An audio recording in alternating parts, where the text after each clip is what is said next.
Bar was so low that my ex-husband, who I married in church, pooped on himself in our matrimonial bed. Little did I know he was doing that so that I could leave because he was cheating on me. Thank you very much for watching. Please don't forget to like and subscribe and leave your thoughts in the comments. The bar was so low that my ex-husband, who I married in church, pooped on himself in our matrimonial bed.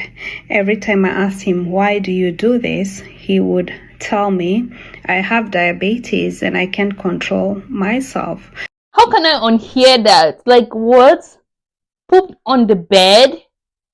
Okay, I've never heard this before. Like, I don't think this is a side effect of diabetes. Let me check. Apparently, it actually is a side effect of diabetes, but people are actually going through a lot. At some point, I suspected maybe he's gay and that's why he couldn't hold his poop. Little did I know he was doing that so that I could leave because he was cheating on me with an employee that we had hired in the company that we were running together. The bar was so low, down low in the sewer. He was pooping on the bed just so she can leave the house so that he can cheat with his third piece. I'm just saying this so that my brain can kind of comprehend what I've heard, because this is mind-blowing. I cannot believe what I've just heard. This man could have just left her, right? He could have just given her a divorce and just gone to do whatever he wants to do in peace, right? We're in 2025. If you give somebody a divorce, nobody is going to look at you sideways. You could have literally left this woman alone. Why did you have to traumatize her like this? Just listening to this story, I feel traumatized. Like, I can't even imagine what it feels like living through it. This is crazy. Somebody in the comment was saying that imagine holding a man down because you think he's sick, not knowing that he's doing all of this just because he wants to go cheat. But that's the reality of this situation though. And it's just so appalling that he would do something like this, right? Because he could have literally just given her a divorce and made both of their lives easy. But no, he chose not to do that. Hello. Today is April 4th, my 14th wedding anniversary. It's about nearly 10:30 at night, and my husband hasn't spoken to me all day. All day. He's come home, hasn't said hello to me, hasn't said a word to me. He's ignored me.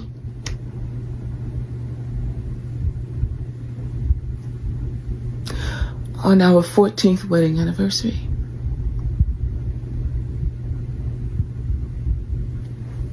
I know relationships can be hard, right? And I know that sometimes when you're married to somebody, you have really bad fights. But I think even if you have a really bad fight, your anniversary is one of those days that you should at least be able to put aside some of those hard feelings and kind of talk to each other, kind of plan and do something together. A day that is that special to both of you, maybe unless if that other person cheated on you or maybe did something like committed murder or something. I think that's one of those extreme cases that I'll be like, wow, I don't blame you at all, because I just don't see anything that the other person can do that is so bad that you would not want to even speak to them on your anniversary. You just ignore them. And he's doing it because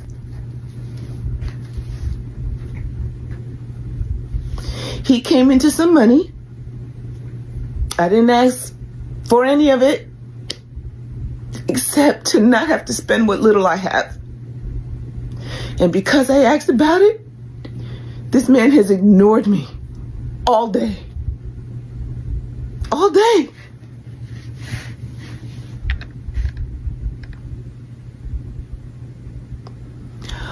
All day. It's our 14th wedding anniversary.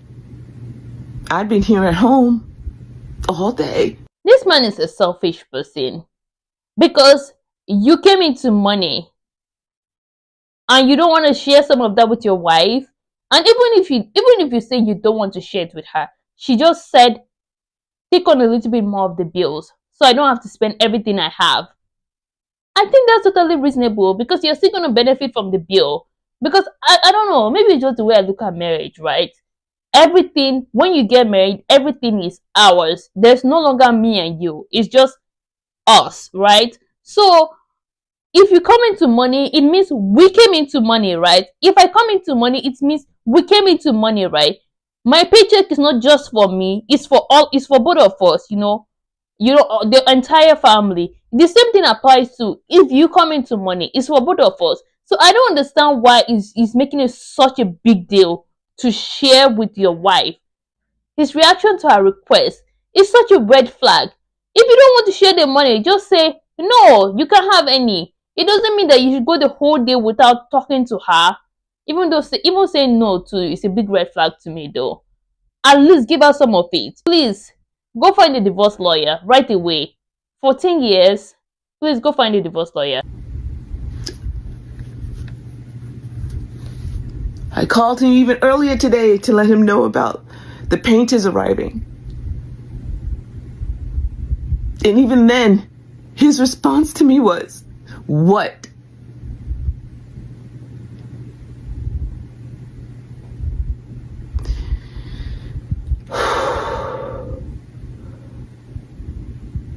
This is my life.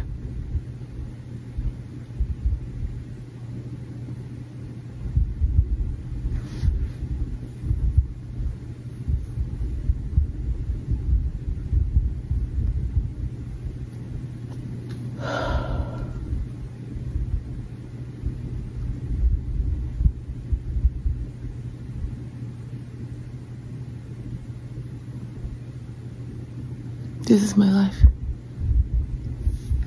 This is what has always been between us for 14 years.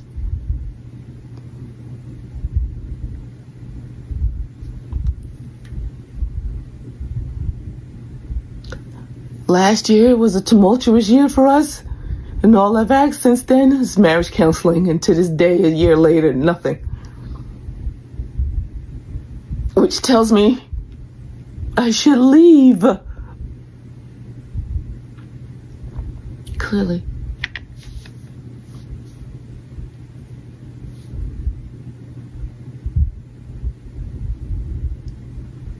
This is my life.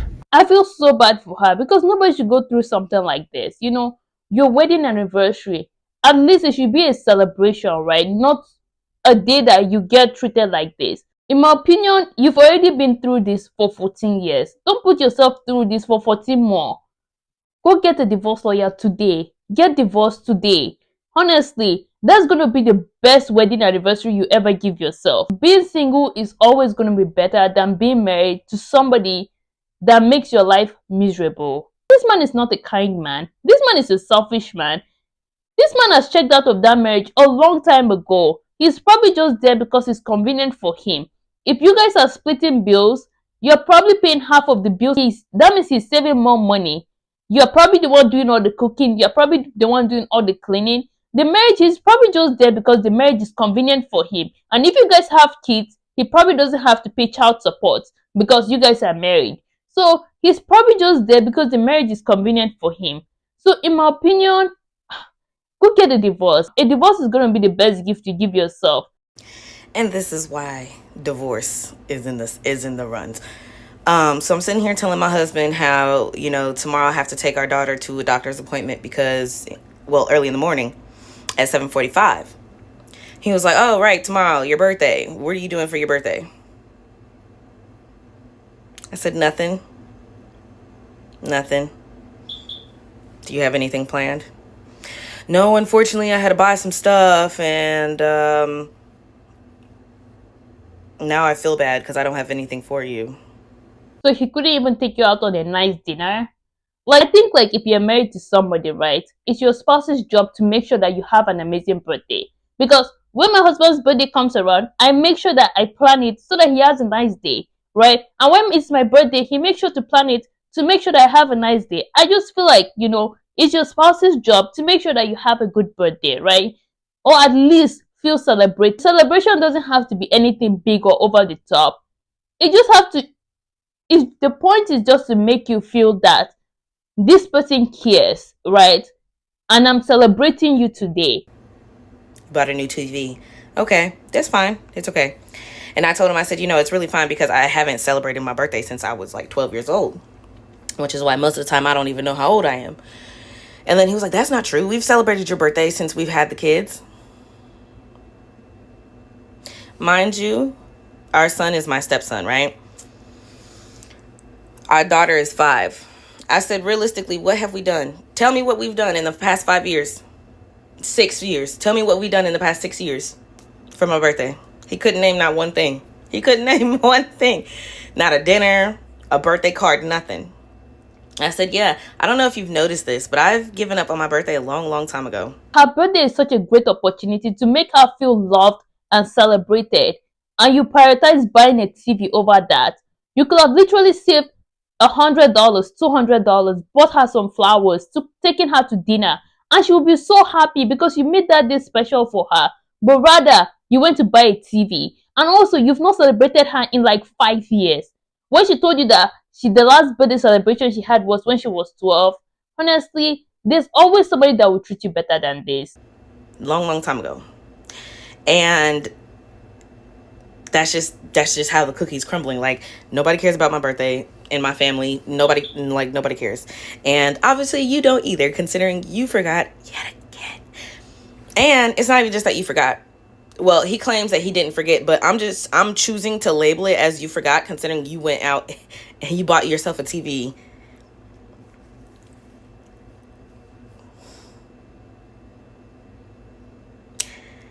I'm ready to check out. When a divorce happens, you see a lot of men coming out and saying the divorce came out of nowhere, the divorce came out of nowhere. But these are the kind of things that break a marriage, right? Or a relationship. Forgetting their birthday, forgetting like Christmas presents, forgetting anniversaries, forgetting like Mother's Day. You know, she probably has told you this so many times, and she just gave up on complaining altogether. And then one day it's just way too much, and she's just like, you know what? Why am I even still here? You know, and then she decides to leave you, and then you are like, oh, the divorce came out of nowhere. She blindsided me. She didn't blindside you.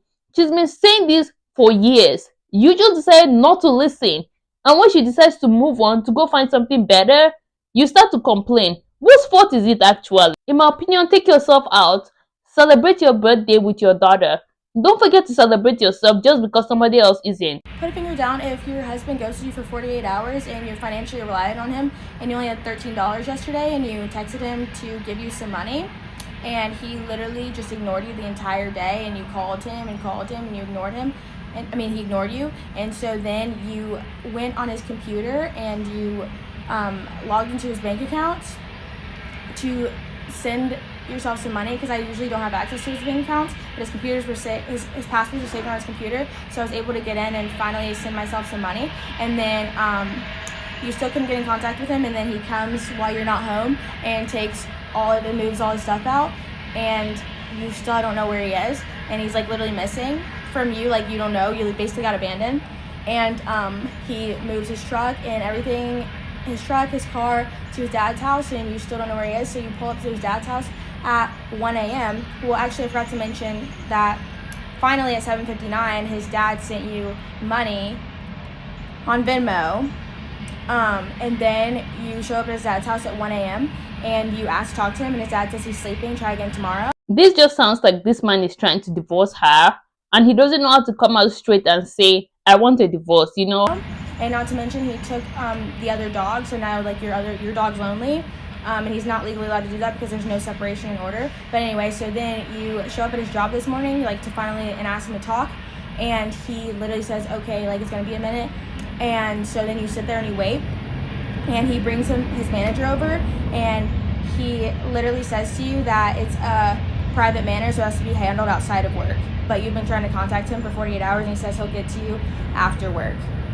So he ignored her calls and her texts and everything the whole day. And when she actually got to see him face to face, he can't even talk to her. He literally had to go get a manager to talk to her. Like, if you want a divorce from somebody, it's okay for you to change your mind if you're tired of your marriage, right? But you don't have to treat your ex-partner like that. I went through her page, and apparently this lady is a stay-at-home wife / mom because she's pregnant, apparently. and this man is actually divorcing her, I think choosing to be a stay-at-home mom is awesome, but do not choose to be a stay-at-home mom without any financial security. Because unfortunately, a man is not a financial plan. No matter how much that man loves you, he might wake up one day and say he doesn't want to be married to you anymore. What are you going to do? Now you have to start from afresh. At the very least, if you are going to be a stay-at-home mom, have a backup plan. Like, if this whole stay-at-home mom situation doesn't work out, do you have a degree you can fall back on? Do you have a business that you can fall back on? Do you have any skills you can fall back on? In my opinion, if you're also going to be a stay-at-home mom, you should have full access to all the finances in the family, because whatever money comes into that home is now our money, right? It's not just his money. I was in a relationship with a guy who came into a lot of money. His father had passed away, so he bought me a car. He took me shopping, took the kids shopping, and he said, I know you always wanted to go to Las Vegas. I'm gonna take you when I get back. Me and my brother are gonna do a guys trip to kind of, basically talk about our loss and grieve a little bit. I said, perfect. I didn't think anything of it. So he left. The next day, I get on Facebook.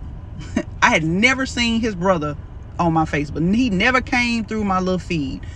The first status that popped up was his brother saying, I'm so blessed to be able to play golf. He loved to play golf with Bill Clinton here in like Virginia somewhere. I said, The next status, and I swear to God, the next status was his other brother. Man, these niggas got me locked up. I've been locked up the last 3 days. What's up, Facebook world? I said, I called him. He said, oh, I'm gonna call you back. Me and my brother's playing basketball. He hung the phone up. Something told me to go to Facebook and look up the girl he told me not to worry about from church. Her first status says, what happens in Vegas stays in Vegas. And it's her hand with a wine glass. It's always the one that they tell you not to worry about. Anytime a man tells you don't worry about the girl, please worry. Because it's always the one. I know it also applies to women, but men tend to cheat more. Let's just be honest. A woman that truly loves you will be there when you have nothing. But a man that truly loves you will be there when he has everything. All it took for this man to forget you was a little bit of money. And he already went to Vegas with his brothers, with his side chicks and everything. Honestly, at least you got a cut of this, right? That's literally better than most stories I've heard. And you can see a bottle of Remy VSOP and a little cup. And you see the edge of one of the cufflinks that I bought him for Christmas the year before. Your gut feeling doesn't lie. If you just feel like something is off, it's probably off. A lot of people in the comments were saying that she should have spent all of his money and dipped. And while I don't like that option, but the situation he put you in, it doesn't seem like such a bad option to me though. It's just sad to me though, because you were with him before he got all this money. And the moment he had a little bit of money, he just dipped. And he took every other person out to Vegas to enjoy themselves, but you. Like, come on. You gotta remember the people that were with you when you were in the trenches, You cannot just forget them, because those are your real people.